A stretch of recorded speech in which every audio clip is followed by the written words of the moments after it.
Welcome friends, this is comrade academy. और आज हम लोग साइकोलॉजी का जो नेट जेआरएफ ये सब होते हैं सभी के एक इम्पॉर्टेंट जो क्वेश्चन होते हैं एक बुक से मैं आपको करके दिखाने वाला हूँ।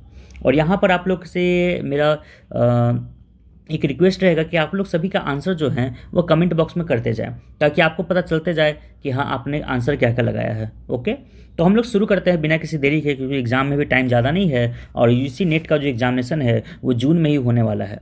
तो हम लोग चलते हैं। चलो देखो, ये जो क्वेश्चंस लिए गए सिसरेली के बुक से लिया गया है, मैं भी वो सॉल्व करवा रहा हूँ। उसके बाद मैं कुछ और भी क्वेश्चंस लाऊंगा अलग से। पहले सिसरेली का एक कंप्लीट सिसरेली की एमसीक्यू को मैं कंप्लीट करके कवर करने वाला हूँ। उसके बाद मैं बाकी अदर बुक्स भी कवर करूँगा और अदर टॉपिक जहाँ जहाँ से मिल सकेंगे जो PYQ हो उन सभी चीज़ों को करूँगा। तो आप लोग चैनल को सब्सक्राइब करें, नोटिफिकेशन बेल ऑल करें ताकि आप लोगों को सब चीज़ें टाइम टू टाइम अपडेट मिलता रहे। चलो शुरू करते हैं।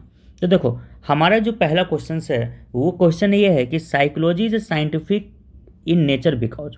अब साइकोलॉजी देखो, साइकोलॉजी जो है ना, साइकोलॉजी के बारे में हम लोगों ने प्रीवियस क्लास में पढ़ा होगा कि प्रीवियस अगर वीडियो देखा है तो वहाँ मैंने डेफिनेशन बताया है। तो साइकोलॉजी क्या है, वो एक साइंटिफिक स्टडी है। कैसा स्टडी है? साइंटिफिक स्टडी है। और किसका? Of mental process. ठीक है, मेंटल प्रोसेस जो होता है, मेंटल प्रोसेस एंड और किसका? बिहेवियर का। ठीक है, तो बिहेवियर का होता है। तो देखो बिहेवियर जो होता है, ठीक है, जो बिहेवियर है हमारा, ये आपका क्या है? ये आपका ओभर्ट है। ठीक है, कैसा है? ओभर्ट है। और जो हमारा मेंटल प्रोसेस है वो कोभर्ट आता है। कोभर्ट यानी कि इंटरनल होता है। तो ये चीज़ें हमने देखा था। अब कहा जा रहा है कि साइंटिफिक स्टडी कैसे है। तो देखो इस बारे में अगर पढ़ेंगे, आप लोगों ने पढ़ा होगा कि साइकोलॉजी जो है वो साइंटिफिक एक तरह से सूडो साइंस है। क्या है? सूडो साइंस है। ठीक है, तो ये एक आपका सूडो साइंस हमको देखने को निकल के सामने आता है कि सूडो साइंस हमको निकल के सामने आता है, यानी कि साइंस की तरह दिखता है लेकिन एग्जैक्टली साइंस हमारा है नहीं। ठीक है, यानी कि साइंस भी है और साइंस से बाहर भी है। तो देखा जाए कितना है। तो अगर मैं एक नंबर लाइन बनाऊँ, ये एक आपका नंबर लाइन हो गया और मैं यहाँ पर करूँ कि ये आपका साइंस है। ठीक है, ये साइंस है और ये आपका फिलॉसफी है जिसको आर्ट्स हम लोग बोलते हैं। अगर इन दोनों में कंपेयर किया जाए किधर है साइकोलॉजी, कहाँ स्टैंड करता है, तो साइकोलॉजी कहीं ना कहीं इस यहाँ पर स्टैंड करता है। ठीक है, ये आपका साइकोलॉजी है यहाँ पर, यानी कि पूरी तरह से फिलॉसफी नहीं है, ना ही पूरी तरह से साइंस है, लेकिन अधिकतर पार्ट हमारा क्या है? साइंस है। इसका कहा जाता है मतलब कि 80 to 90%। ठीक है, 80 to 90% ये है क्या है? एक तरह का साइंस है और 20 to 10% जो है वो फिलॉसफी है।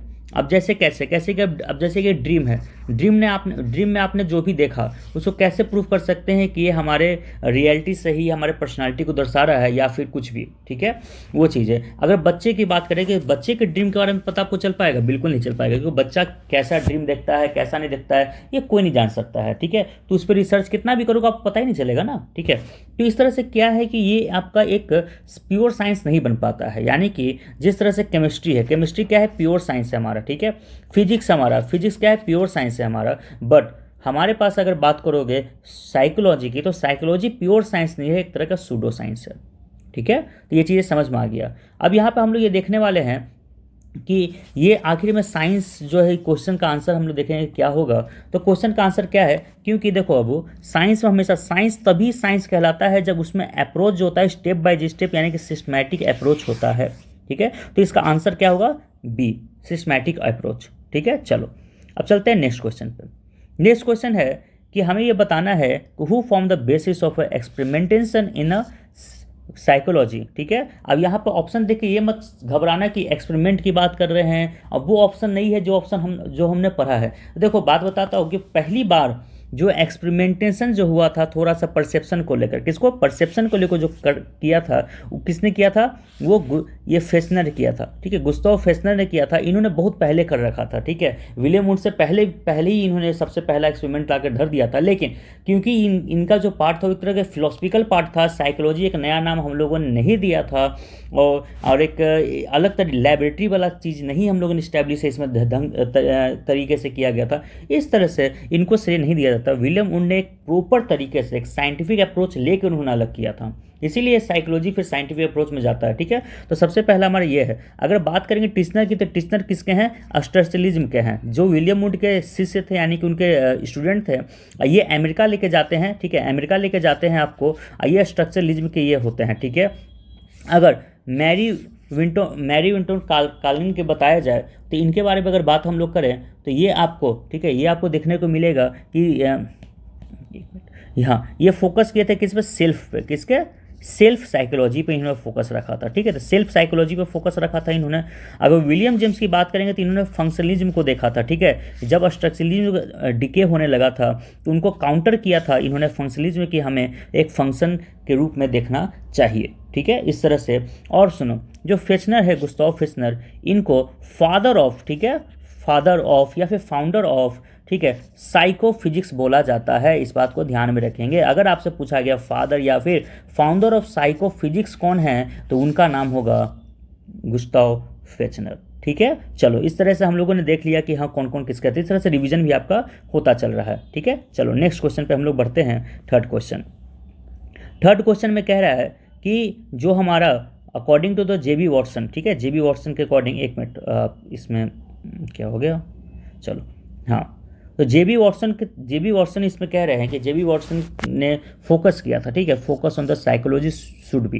तो किस पे फोकस था, ठीक है। देखो, इंट्रोस्पेक्शन जो मेथड है ना, वो आपका दिया हुआ किस में है, वो स्ट्रक्चरलिज्म का विलियम उंड ने दिया था, ठीक है। वो स्ट्रक्चर का विलियम उंड ने दिया है इसको, ठीक है, विलियम उंड ने दिया है स्ट्रक्चरलिज्म में, ठीक है। तो उसकी बात करेंगे। अनकॉन्शियस माइंड की अगर बात करेंगे तो ये तो फ्राइड ने दिया था, ये तो सबको पता है, अनकॉन्शियस माइंड फ्राइड का दिया हुआ है, ठीक है। अर्ली चाइल्डहुड एक्सपीरियंस भी जो है वो फ्राइड का ही दिया हुआ है, ठीक है।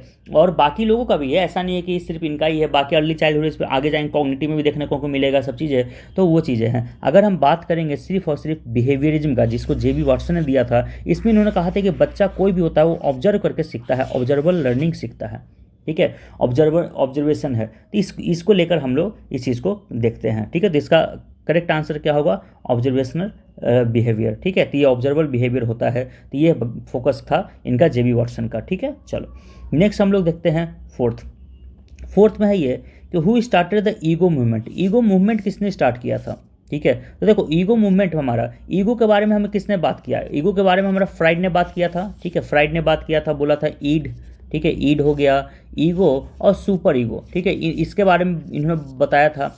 तो उसी पर ईगो सुपर ईगो है, इस मूवमेंट को आगे लेके जाने वाले जो होती है उनकी ही बेटी है एना फ्राइड, ठीक है। एना फ्राइड हमारा लेके जाते हैं, ठीक है। एना फ्राइड अपना इनका रोल ऑफ ईगो पे वर्क करते हैं कि ईगो का रोल क्या होता है, ठीक है, रोल ऑफ ईगो पे इनका वर्क होता है, ये है। फिर एडिक्शन का हम लोग जानते हैं, ठीक है, तो एरिक्सन का आगे जाकर भी पढ़ेंगे हम लोग। इस तरह से एडलर ने बर्थ ऑर्डर पे बात की थी, ठीक है, कैरन हॉर्डी ने भी हमारा बात किया था, जो एक इन्होंने कहा था कि वो जो फ्राइड ने कहा था इलेक्ट्रा कॉम्प्लेक्स, ओडिपस कॉम्प्लेक्स, ठीक है, और इन्फिनिटी की जो बात बताई थी, तो उसी को लेकर इन्होंने काउंटर किया था, ठीक है। तो वो चीज़ हम लोग देखेंगे। चलो अभी रिवीजन है, जल्दी जल्दी करता हूँ नहीं तो वीडियो लंबा हो जाएगा।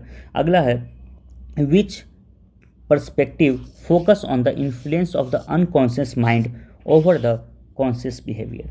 ये किस में है, देखो कॉन्शियस को लेके आया था किसने, स्ट्रक्चरलिज्म में आए थे कॉन्शियस वाले में, ठीक है। तो लेकिन उसको काउंटर किया गया था फिर बाद में साइकोडायनेमिक में, ठीक है, फ्राइड ने काउंटर किया था, ठीक है। साइको एनालिस्ट भी लिखा रहेगा तो कोई बात नहीं है। तो हमारा फ्राइड ने अनकॉन्शियस बात की थी, ठीक है। बिहेवियर जो है, बिहेवियर में अनकॉन्शियस को इग्नोर किया था, ठीक है, अनकॉन्शियस के बारे में कोई जिक्र नहीं था। ह्यूमनिस्टिक है, इन्होंने साफ साफ ये फ्री विल की बात करते हैं, ठीक है, ये फ्री विल की बात करेंगे आपको। और जो कॉग्निटिव तो फोकस किस पे रखता है, थिंकिंग पैटर्न पे फोकस रखते हैं, किस तरह से कोई भी सोचता है। तो इसका करेक्ट आंसर हमें देखने को कौन सा मिलेगा, साइको डायनेमिक। चलो next, whom among the following are the pioneer of a humanistic perspective in psychology। तो हमारा इसमें से कौन है जो इस चीज़ को आगे ले जाते हैं। तो देखो कौन है जो ह्यूमनिस्टिक साइकोलॉजी में ज़्यादा देखना होता है। एक है मैस्लो, जिन्होंने नीड थ्योरी दी थी, ठीक है, नीड वाला थ्योरी, जो 5 थ्योरी था, नीड वाला ट्रायंगल, याद है ना, वो चीज़ें वो बाद में देखेंगे हम लोग, वो है। और वहीं पर कार्ल रॉजर हैं, जिन्होंने क्लाइंट सेंटर थेरेपी के बारे में बात किया था, ठीक है। तो मैस्लो जो है, मैस्लो ने देखा था 5 नीड बताया था इस तरह से, ठीक है, वो रिवाइज आप लोग कर लेना। 5 नीड, जैसे कि पहला था आपका क्या, बेसिक नीड होता है ना, बेसिक नीड था। फिर आपका क्या था, आपका ये सेफ्टी नीड होता है। फिर आपका लव एंड बिलोंगिंगनेस होता है। फिर आपका सेल्फ स्टीम होता है। फिर आपका सेल्फ एक्चुअलाइजेशन होता है। तो इस तरह से 5 इन्होंने बताया था, 5 नीड थ्योरी था, नीड हायरार्की थ्योरी बोलते हैं। और वहीं पर कार्ल रोजर की बात करेंगे तो कार्ल रोजर ने आपको क्लाइंट सेंटर थेरेपी, एटी के इंडिविजुअल थेरेपी कह सकते हो, आपको ये सब थेरेपी इन्होंने दिया था, ठीक है। चलो तो नेक्स्ट चलते हैं। हमारा अगला क्वेश्चन है कि एन एवोल्यूशनरी साइकोलॉजिस्ट, ठीक है, would be the interested in study the which aspect of the human behaviour. तो हम लोगों ने पिछला वीडियो में ही देखा था इवोल्यूशनरी जो होते हैं वो आपको कौन सा आस्पेक्ट, बायोलॉजिकल आस्पेक्ट को ही देखते हैं, ठीक है। तो बायोलॉजिकल बेसिस पे ही वो स्टडी करेंगे ये जो एवोल्यूशनरी वाले हैं। तो साफ साफ है कि ये चीज़ें देखते हैं आपका। तो लेकिन इसमें क्या है, बिहेवियर एंड मेंटल प्रोसेस है। दो आंसर देखो, कि ये है biological basis for universal mental characteristic. इसमें से परफेक्ट आंसर हमें कौन देखने को लग रहा है, तो इसमें जो परफेक्ट आंसर है वो आपका डी वाला है, ठीक है। क्योंकि ये यूनिवर्सल मेंटल कैरेक्टर है कि सभी तरह के मेंटल कैरेक्टर का बायोलॉजिकल बेसिस बता रहे हैं, ठीक है, सभी तरह के इसमें। तो ये चीज़ें इनको बताया जा रहा है, सिर्फ मेंटल प्रोसेस का नहीं, मेंटल कैरेक्टर का बताया जा रहा है। तो एक परफेक्ट जो ओवर राउंड सबको कवर कर रहा है वो आपका डी ऑप्शन है, जो परफेक्ट वन में निकल के सामने आता है। फिर है, हम लोग चलते हैं नेक्स्ट क्वेश्चन 8 नंबर।